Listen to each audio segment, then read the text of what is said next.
कंपनीचे डिस्ट्रीब्युटर महेश भोसले बोलतोय.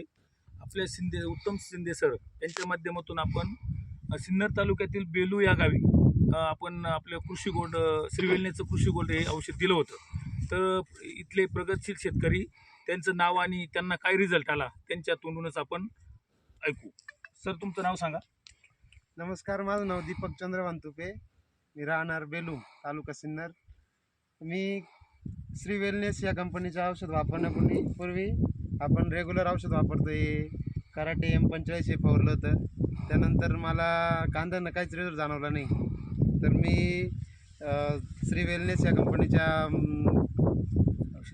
उत्तम शिंदे यांनी मला हे औषध दिलं आणि एक वेळेस श्री कृषी गोल्ड गो प्लस हे औषध फवारण्यासाठी उत्सुक केलं. तर मी 22 फेब्रुवारी रोजी हे कांदे फवारले.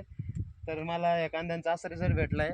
आणि एक प्लॉटला ते बोलले रिझल्ट घेण्यासाठी फवारू नका म्हणून मी तो एक प्लॉट हा फवारला नाही. हा प्लॉट आज दिसतोय. तर आपण सर काय सजेस्ट करू शकतो शेतकऱ्याला? समजा आपण तुम्ही कराटे पहिलं औषध फवारलेलं होतं, त्याचा रिझल्ट आणि आमच्या श्री वेलनेस कंपनीचा कृषी गोल्ड याचा रिझल्ट कसा वाटतो तुम्हाला? मला असं जाणवतंय का कांद्याची पात ही रफ झालेली आहे. वेणीची अवस्था सुधारली आहे कांद्याच्या. त्यानंतर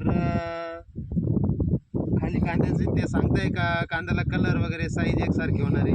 हे आज दिसूनच येतंय लगेच. आणि शेजारच्या प्लॉटमध्ये जशी पहिली परिस्थिती तशीच पाहायला भेटू राहिली.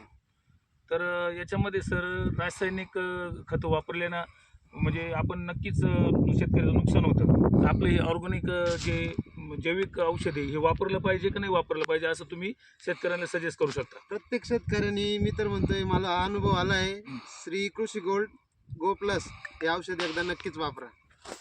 बस तुमच्या शेतीचं जे आम्हाला रिझल्ट सांगितला त्याबद्दल श्री वेलनेस. जय जय श्री वेलनेस.